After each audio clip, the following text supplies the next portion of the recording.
We have a feature race series with one heat and the stayers come to the fore at Mandurah on Friday night. Hello, my name is James Broadhurst and joining me is Hayden King. How are you, Hayden? I'm well, James. How are you? Good. Well, what about this Anniversary Cup series? We've only been able to get the one heat together for this. So I do want to have a look at that heat and we'll get to that in just a moment. But what does that say about the number of open class dogs we've got in WA at the moment? We can only get one heat for the Anniversary Cup.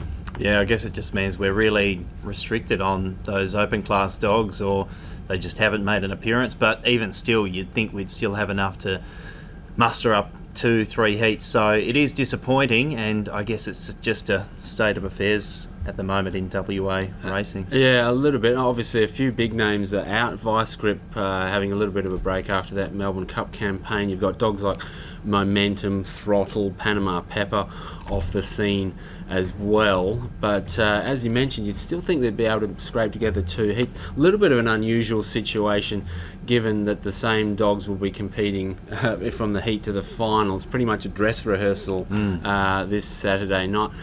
I'm sure this has happened before, but I can't remember a time when this has occurred. We are also had to try to get some confirmation with on whether the reserve for this week's heat, Ben Mayo, would make the final if one of these 8 dogs weren't able to take their place. We haven't heard back on that as well. But look, a little bit of an unusual situation. But Hayden, why don't we go ahead and have... I just have one question. Sure. It kind of goes back to that old adage, if you run this race a set amount of times, you'll get a different result. Right. Are we going to see a different result next week? Well, there'll be a different box draw, so it's not you're not repeating the same experiment exactly, unless they do happen to somehow lob exactly the same draw. Anyway, yeah, it's going to be an interesting question. Let's have a look at this heat, and look, I can see a standout immediately as we cast our eyes across the dogs in this field. Amplified from box 1, returning in triumphant form to WA last week, Hayden, 29.53. What about this record she's got from box 1, mate? 7 wins, 1 third placing from 8 starts out of the poll, and that third placing was over in Melbourne.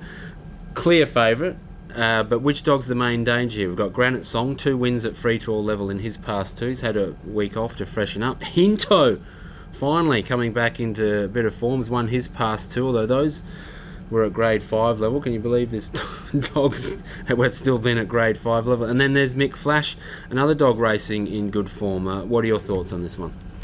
Amplified should be leading and winning, you'd expect, when you look immediately down the page, because she's come up with box number 1, loves the rail, as you said, has that early speed, and is coming off a last start success in very strong time. So you'd expect Amplified to open very short and be winning.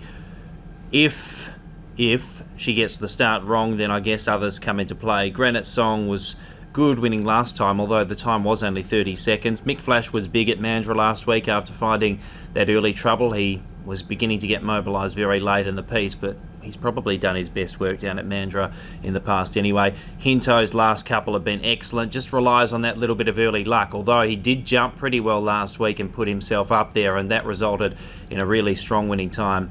He had Unsee This in front of him, another strong dog, and he just put him away like that. So it emphasises what a star Hinto is if he can get all his arsenal correct and ready on the night. And then you've got Ripon Tomahawk out in box number 8. But it looks at the mercy of Amplified, providing she does everything right. Certainly does. And we'll throw another one out there for you. Eagle Manelli. I did miss Eagle. Had that win at 405 3 weeks ago. Looks like turned the corner a little bit with his form. Maybe a little bit overmatched against this sort of quality, though. I think he could come into play. I didn't actually mean to leave him out. He was one of the ones I wanted to mention. He is a very strong dog. It's just his racing pattern works against him. He gets back in the field, and last week you saw him do some very good late work, but he just relies on that bit of luck, and if he can get the start somewhat right, he can balance up midfield or better, then he could come into play. But he doesn't have that kind of track position to work with from the outset, and that's what works against him. But he's a very, very smart dog when he can get clear air. All right, that's the heat, the sole heat of the Anniversary Cup. We'll have a look at the final next week as well. Moving on, but staying at Cannington on Saturday night, moving on to race 5 here, a race that we thought was maybe interesting, Hayden. And as we look at the field here, I've got a question for you. Is West on Finn better than what we're seeing from him at the moment? Do you think he can find form in this race? He definitely is better than what we're seeing from him at the moment, because his recent performances have been pretty below par. He's got back in the field. He's probably just racing low on confidence, and he hasn't been hitting the line from those positions. He's definitely better than that, but I'm not sure how they're going to spark that form back into him. He boasts a personal best of 29.73, so he's a smart dog when he can get it all okay, but he's just racing well below at the moment, and that's handed plenty of these with a chance. Chiefly Bellotti Manelli, who was excellent last week, just relies on that little bit of early luck though, because he didn't begin necessarily that well, but once he got that cutting run through the pack, found the rail, it was game over. He registered that strong winning time. Yeah, he certainly did. Why don't we go back and have a look at that race, Hayden? 27.52 was the time, as you mentioned.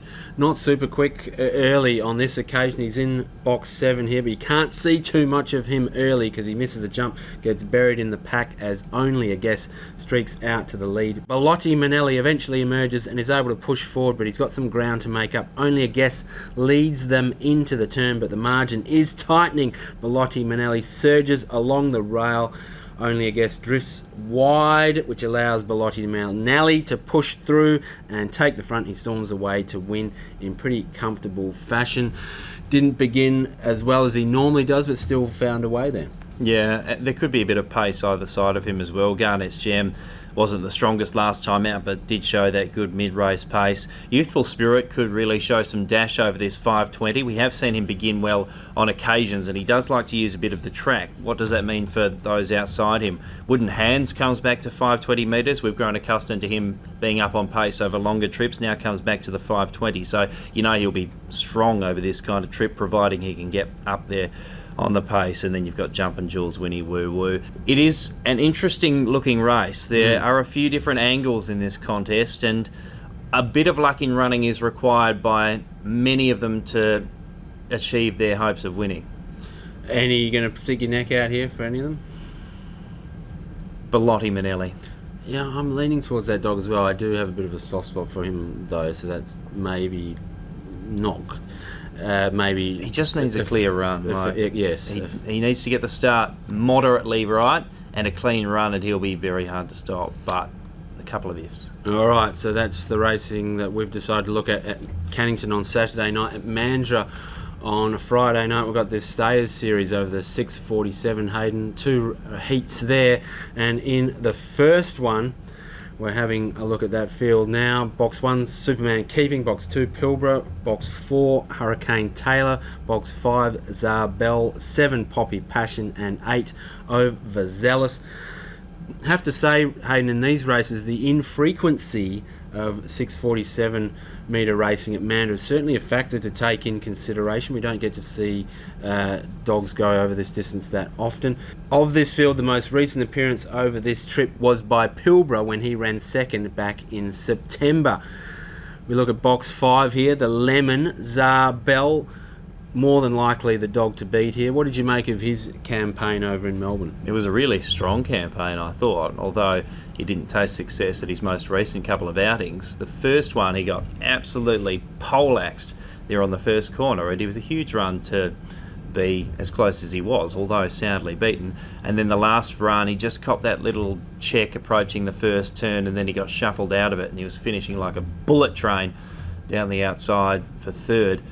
He is a dog that we have learnt in the past here in WA can be a little bit of a magnet for trouble, and that's really hurting his chances in those big feature races. But it shows that he's measured up to some of the better stayers in the country. So a really strong performance by he and Adam Smithson to put themselves on the radar there over in the east. Oh, been a good dog, hasn't he, Bell? Certainly when he comes back to WA, he performs really well. What about the rest of the field here?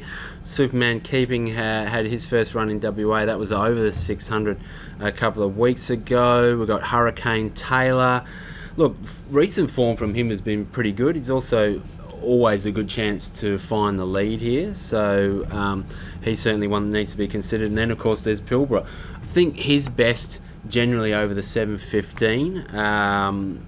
But the veteran stayer, look, he's always a chance, isn't he? Although he hasn't ever won over this distance. So what do you think for this one?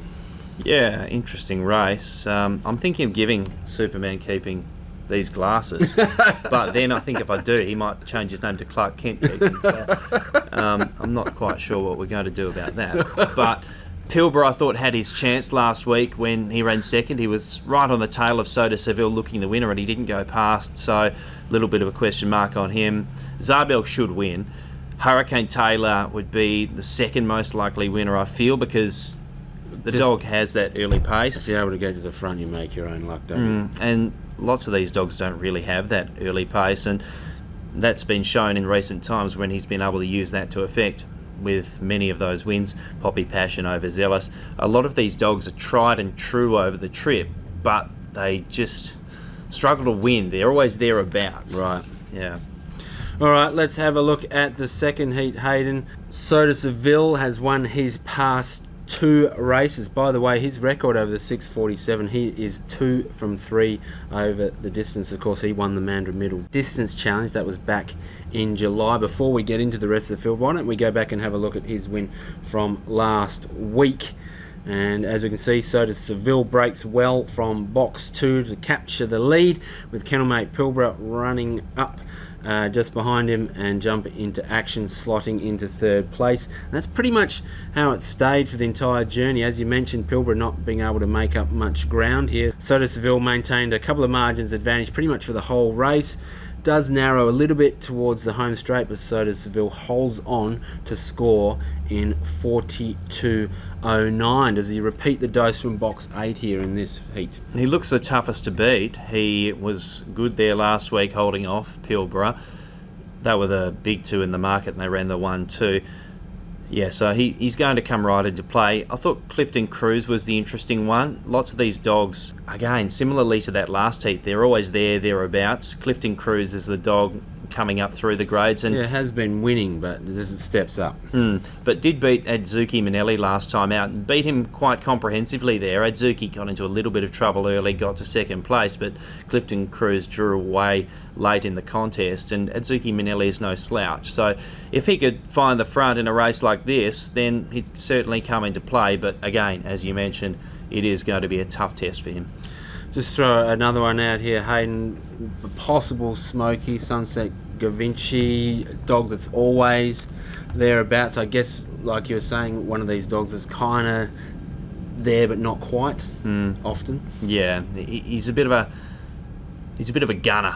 There's a guy at my gym, and he actually only goes to the sauna, and he says, "Oh, I'm a gunner." I always say to him, "Oh, mate, when are you coming to the gym?" And he says, "I'm a gunner." This dog's a bit of a gunner. He's always there abouts in these top ranked races.